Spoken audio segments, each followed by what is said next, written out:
We'll start with the SummerSlam news because I met you at SummerSlam, so it's very fitting that we start with that news here today. But like I said, yesterday it was announced via, I think it was the Daily News or something like that, and then WWE.com broke the news. I woke up, first thing I saw, happiest person alive. SummerSlam is back for not only 2016, 2017 too. I know, RJ, you already purchased your tickets for all 6 shows. NXT both years, Raw both years, and SummerSlam both years. We are there, baby. We are there. Hashtag No Sleep Till Brooklyn in 2016 and 2017 as well. So, RJ, what are your thoughts on the announcement? Were you expecting this? Are you excited? Are you going? What's the deal? I'm not surprised. I thought since the crowd was so good that they could definitely get another year in Brooklyn. But kind of surprised they kind of like committed so early and committing a year in advance to Brooklyn. I thought maybe they'd wait a little bit, but when I was there at SummerSlam, it was probably one of the best audiences I've been in a live crowd. So I'm excited it's back in Brooklyn. Definitely going to attend.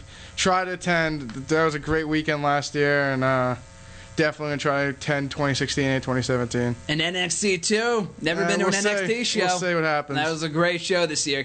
I do not regret getting tickets to that show. Greatest wrestling show I've ever been to. But I was going to ask you, we were talking about this before the show, greatest matches you've seen live, greatest moments you've seen live, greatest crowds you've been a part of, including Raw, from what you remember anyway. When was the last Raw that you went to, by the way, before that? I have no idea. Like a while ago. Years ago. A lot younger. Years ago. But in terms of pay-per-view audiences, was that the greatest pay-per-view audience you've ever been a part of, including WrestleMania last year? It's hard to say. I'd probably say WrestleMania is better because there's a lot more people and it was a lot louder. Okay, true. But in like a regular, traditional arena, it was definitely that. I feel like smaller is always better, though, when it comes to wrestling crowds. Well, NXT showed that. I'm not talking about just in Brooklyn, but even Full Sail, lively 500 people in a building makes for an amazing audience. And SummerSlam, the way they reacted to Rollins and everything else on that show, flawless, make for a great environment. But Jay, you were at WrestleMania week or SummerSlam weekend this past year. SummerSlam, NXT, saw you at both shows. What are your thoughts on SummerSlam coming back to the Barclays Center for both 2016 and 2017? It's a prime-time example of what WWE does best, and that is marketing. This is completely marketing 100%. They know that they sold out Barclays Center 3 nights in a row this year. They're going to do it again for the next 2 years. And it's a breath of fresh air as well because they've been in the Staples Center for year after year after year. I believe for like 10 years at least.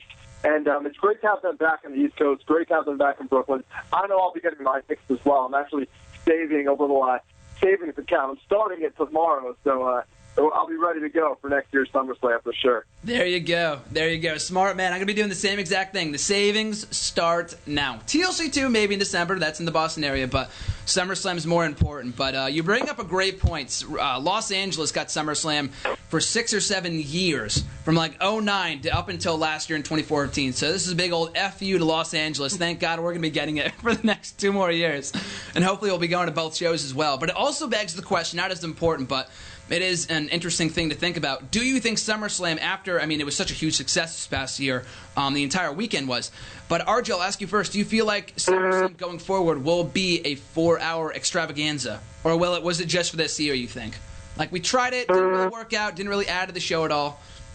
I think it could go 4 hours, but I think they should have tried to do is try to put it at MetLife. Then they should have had SummerSlam at MetLife. I guarantee if they had it at MetLife, they could sell it out. Oh, they absolutely would. So why wouldn't they? I don't know why they didn't do it this year. I think they should try, but yeah. It's already at Barclays. It's already at Barclays, yeah. So maybe 2018. Yeah, maybe. Maybe push it 2018, but it's not going to be at Barclays this year. It might not be at MetLife. It might not be 4 hours, but I don't know. Everyone had like their good amount of time. They really didn't rush through any of the matches, so. And there were 10 matches, too. Yeah, so I think a 4 hour, they could keep doing it 4 hours. I wouldn't have a problem with it. Yeah, we'll have to wait and see. But, Jay, what are your thoughts on SummerSlam being a 4-hour extravaganza every year? Do you see that happening come 2016?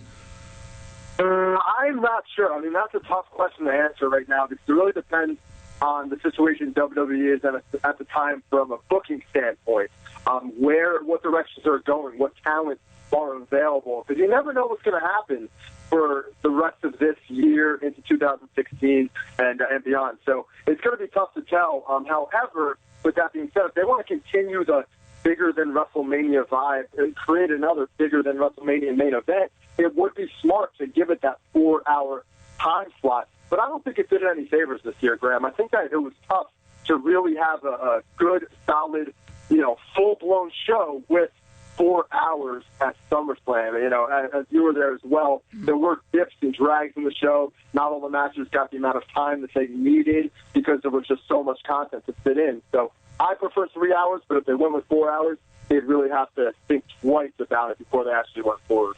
Yeah, I agree. As good of a show as it was, I just feel like it didn't drag. I don't know what it was, but it just felt like it was too long. It's not even, I feel like the matches, or at least the main events anyway, got the time they deserved.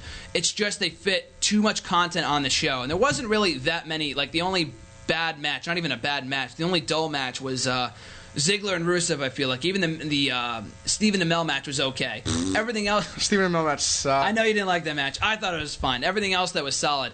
But I feel like if they do go back to 4 hours next year, at least they learn from their mistakes and they know what to improve upon for next year. Maybe we do less matches. Maybe we incorporate a musical act. Don't know how smart that is. But if they get a good theme song, like this year at WrestleMania, I liked when they did whatever. Kid Ink came out. Kid Ink and whoever, Skylar Grey. For the You Could Take a Shot at My Ego, that WrestleMania song, great song. But they did a great musical performance. So I would love if they did that at SummerSlam next year. Demi Lovato this year. Oh, cool. God. I like that song. I hated that song. Maybe it'll grow on me. I liked it.